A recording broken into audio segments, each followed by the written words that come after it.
Bu video serisini çekmeyi, bu konuyu yazmayı özellikle biraz geciktirdim açıkçası. Sebeplerim vardı ama artık yok. İplikler pazara.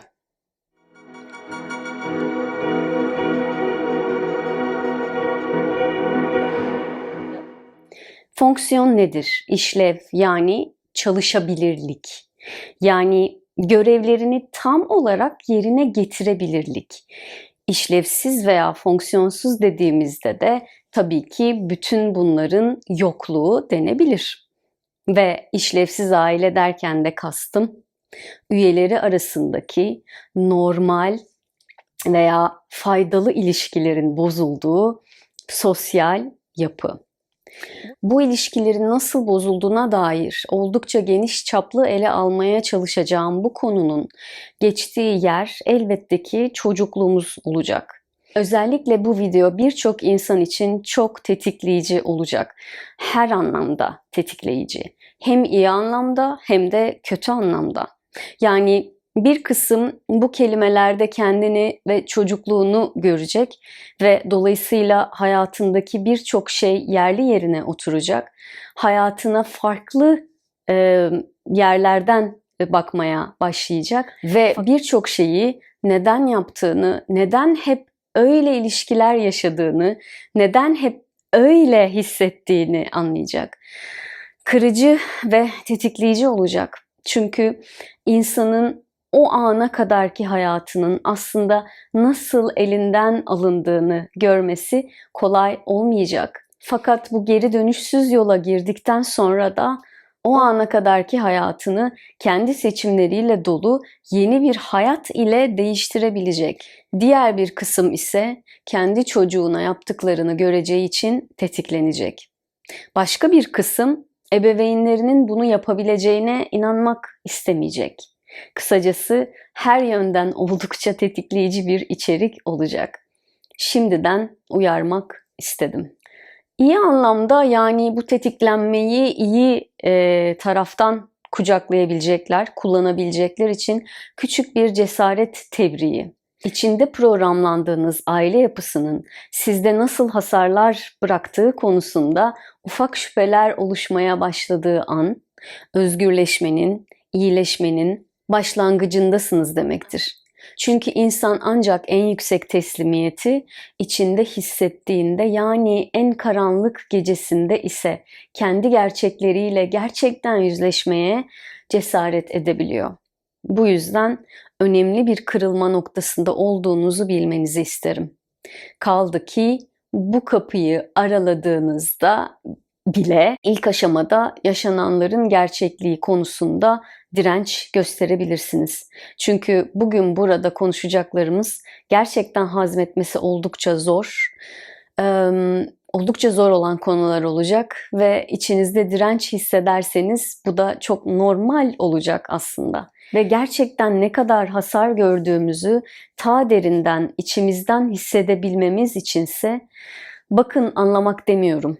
Çünkü burada her yerde olduğu gibi bilişsel yani zihinsel farkındalıklara ihtiyacımız yok. Hissetmeye ihtiyacımız var. Ve işte bu hissetmesi zor konuları derinden hissetmeye gelince şunu hep hatırlamanızı rica edeceğim. İşlevleri çürümüş aile yapısının size neler yaptığını ancak kendi içinizde sağlıklı, belli bir noktaya geldiğinizde derinden hissedebilirsiniz. Acele etmeyin. Yapmamız gereken tek şey açık bir enerjiyle sorgulayarak, muhakeme ederek ilerlemek. Aile kelimesi sizde nasıl duygular uyandırıyor? Eminim herkeste farklı duygular uyanacaktır. Sadece bir anlığına sizi kelimeye verdiğiniz anlamların içine sokmak istiyorum. Videoyu durdurun isterseniz ve gözünüzü kapatın. Birkaç dakikalığına sadece hissedin. Belki çok sıcak bir his, destek gördüğünüz bir yapı. Belki oldukça soğuk, destek yoksunu bir yapı. Belki de destek kılığında köstekler. Maalesef. Hisleriniz sizi yanıltmayacak ve hisleriniz sizi yanıltmayacak olan tek şey aslında bu konuda. Hislerim güneşli güzel bir gökyüzü gibi mi, yoksa kasvetli, Karanlık, yağmurlu bir hava mı? Kendinize bu soruyu sorup cevabını verirken acımasızca dürüst olabildiğinizde görecekleriniz hiç hoşunuza gitmeyecek. Hiç böyle düşünmemiştim. Nasıl olur? Ben normal bir çocukluk geçirdiğimi sanıyordum. Vesaire vesaire. Liste uzayıp gider. Olası tepkilerinizi bir kenara bırakırsak göreceklerinizi ben söyleyeyim. İstismar, fizikseli yoksa bile duygusalı kaçınılmaz. Sınır ihlalleri, hem de hayal dahi edemeyeceğiniz şekillerde. Duygusal enseste varan maalesef. Burada parantez açayım, duygusal ensest derken cinsellikle alakalı hiçbir şeyden bahsetmiyorum. Birazdan anlarsınız zaten. Manipülasyon, ebeveynlerin bastırılmış duygularını çocuklarından çıkardığı bir ortam. Birey olmasına izin verilmeyen bağımlı çocuklar. Paramparça edilmiş, gerçeklik algısı çarpıtılmış hasarlı bir ego. Sevginin tamamen yanlış öğretildiği bir ortam. Güvenlik hissinin yerini aralıksız kaygıya bıraktığı bir ev. Sonra da kaygı bozukluğu, neden çağın hastalığı. Bitmiş ya da hadi iyi ihtimalle diyelim travmatize olmuş bir sinir sistemi. Buna bağlı yaşanan bilişsel bozukluklar. Kendine yabancı, kendinden nefret eden, hatta kendinden nefret etmesi desteklenen çocuklar. Kocaman bir yok sayılma. İlişki ve bağ kurmayı takas zanneden çocuklar. Kendi olmaktan korkan, kendi oldu diye bedel ödetilen çocuklar. Kocaman, devasa bir acı bastırma, yani inkar ve hepsinin en tepesinde duygusal körlük. Tabii bunları görmek için gerçekten yakından bakmak gerek. Yakından bakmak da yetmez. Hisle bakmak gerek. Benim çocukluğumda bir gariplik yoktu diyen o kadar çok insan var ki. Ben normal bir çocukluk geçirdim diyen. Ona her çocukluk öyleymiş gibi gelen veya normalin sanki bu olduğunu zanneden. Ve hatta bastırmak, hipertetikte olmak, duygu kırıntısı üstüne doğru gelecek diye ödü kopmak, kaygı ve duygusal olarak disosiye olmak, yani ortamdan kopup gitmek, o kadar büyük bir enerji haline gelmiş ve o kadar büyük bir yer kaplamış ki kendini artık hiçbir şey hatırlayamaz noktaya getirmiş olanlarımız var. Bu şekilde hayatta kalmış çünkü. Duygusal stres seviyesinin küçük bir çocuğun dayanamayacağı seviyelere gelmiş olduğu fonksiyonsuz aile ortamları. Daha da kötüsü, aynı yetişkinler yetişkin hayatında bir sorun yaşadıklarında kaynağın çocukluk olduğuna da ikna edilmek zorundalar. Veya psikoterapide geçirdikleri yılların aslında sadece çocukluğu konuşmaktan öteye geçemediğini, sadece konuşmanın hissetmemek için işlerine gelen bir yöntem olduğunu vesaire. Ve sonra bir şey olur ve hissetmek zorunda kalırsa eğer kişi, tablonun sandığından daha vahim olduğunu görebilir. Bazılarımız için bu video belki bu görevi yapar, bu görevi yerine getirir umudundayım. Bakalım. Camianın klişesi çocukluğumuza dönelim.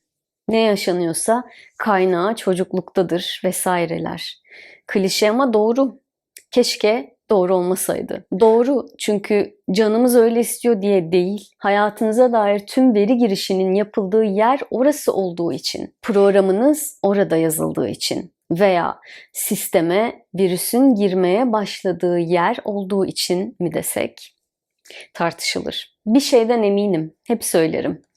Yetişkinlikte yaşananlar çocuklukta yaşananların iz düşümüdür. Ve hatta ileri gidip yetişkine ait sandığımız duyguların çoğunluğu da çocuk versiyonlarımıza aittir diyebilirim.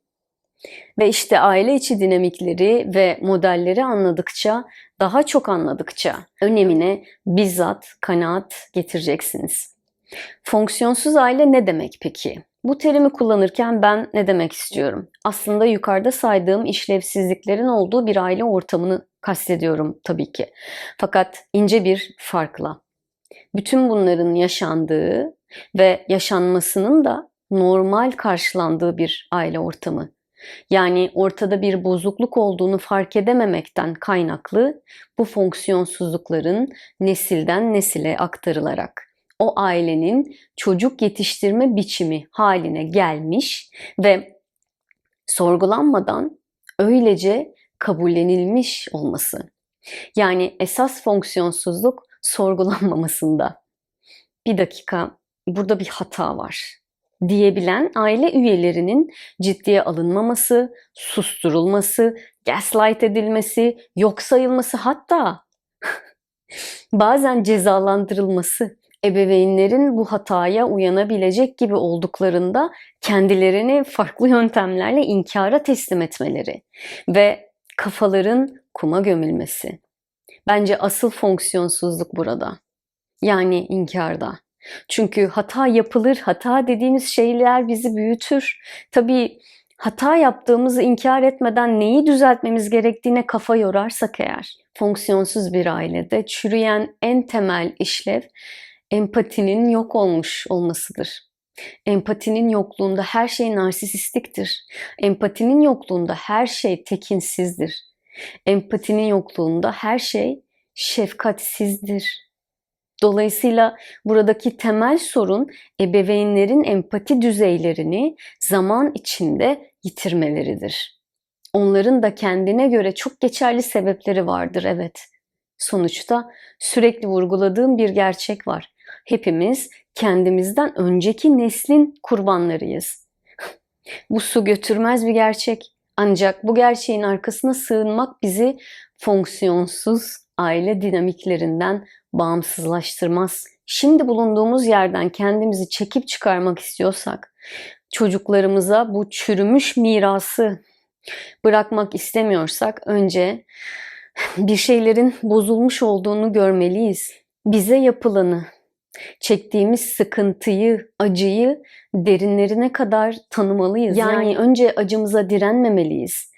Tüm gerçeklerle yüz yüze kalıp acıyı nasıl hissedeceğimizi öğrenmeliyiz. Yoksa bu dünyada acı çekmeyene ve hatta acıyı hakkıyla yerli yerince hissetmeyene rahat yok, inanın bana.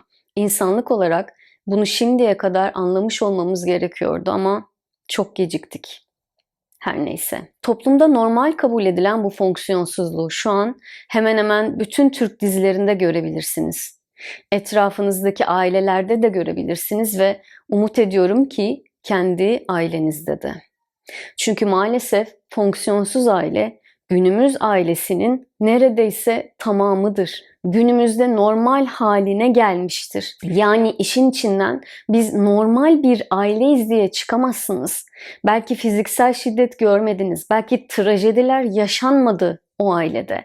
Fakat toplum olarak kaçındığımız en büyük nokta şu: fonksiyonsuz aile sadece büyük travmaların olduğu aile değildir. Fonksiyonsuz aile çocuklarını kendi dünyalarında tek başına ve yalnız bırakan ailedir.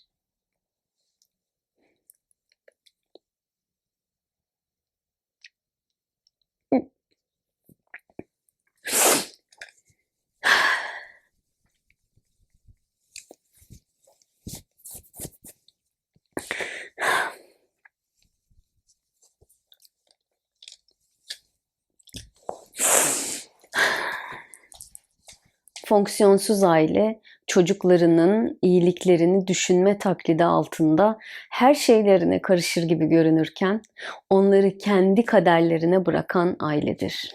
Fonksiyonsuz aile çocuğun hiçbir duygusal rehberlik almadan bu vahşi dünyada yapayalnız kendi başının çaresine bakmaya çalışmasını kader gibi gören ve bunu sürdüren ailedir. Fonksiyonsuz aile kendi çocukluğunu unutarak aynı acıları kendi çocuklarına yaşatan ailedir. Fonksiyonsuz aile çocuklarının her şeyi yapmalarına izin veren ailedir. Çocuklarını ailenin direksiyonuna koyan ailedir. Çünkü her şeye izin vermek rehberlik yapmaktan daha kolaydır. Aslında fonksiyonsuz aile bu muameleyi sadece çocuklarına yapmaz. bir iletişim ve ilişki kurma tarzı haline getirdikleri bu işlevsizliği, ilişki ve iletişimde oldukları herkes için kullanırlar. Zaten etrafımız fonksiyonsuz aile dinamikleriyle büyüyememiş, yetişkin çocuklarla dolu. Bu yüzden günümüzde ilişkiler, her türlü iletişim artık işte bu şekilde çıkmazda. Bir çocuk dünyaya geldiği ilk andan itibaren büyük bir şaşkınlıkla etrafını anlama işine girişir. Aslında 360 derece ayna prensibiyle çalışan bu gerçeklikte pek de zorlanmaması gerekir bence. Çünkü etrafındaki her şey aslında bir yol gösterici olarak ortaya koyulmuştur. Oraya koyulmuştur. Bakıp da gördüğü her şey aslında onun içini anlaması için, kendini tanıması için nerede başlayıp nerede bittiğini oluşturabilmesi, bunu oturtabilmesi için birer rehberdir. Dışarıya bakıp gördüğü şey hoşuna giderse içeri almak için, hoşuna gitmezse değiştirmek için bakar. Öyle olmalıdır. Ama öyle olması gerekliliği maalesef reelde öyle olduğu anlamına gelmez.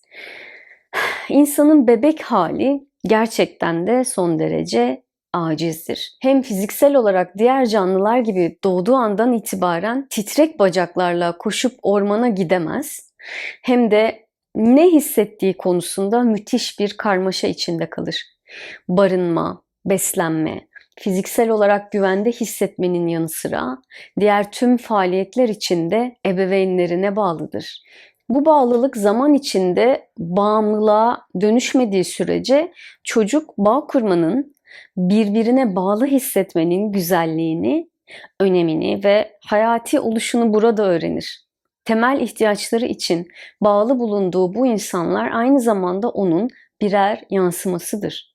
Çocuk bunu bilerek doğar. Tıpkı yaratıcının bizim üzerimizden kendini tanıma ihtiyacı gibi bebek de ebeveynleri üzerinden kendini tanımaya ihtiyaç duyar. Ki zaten etrafında başkası da yoktur. Dolayısıyla en başta ve en çok annesinden öğrenir. Annesi üzerinden kendini anlamlandırmaya çalışır. Bunu yapmaya çalışırken de belli bir süre kadar kendisiyle dış dünya arasına sınır koyamaz. Yani kendisini dışındaki her şeyle bir tutar. Ebeveynleriyle, varsa kardeşleriyle, masayla, çiçekle, ağaçla, taşla, toprakla, her şeyle. Hem dışsal bir keşiftedir hem de içsel. Aynı anda ikisini birden fethetmeye çalışır. Tabii bunu yapmasına izin verilirse. Bunun sekteye uğradığı yerde fonksiyonsuzluklar başlar.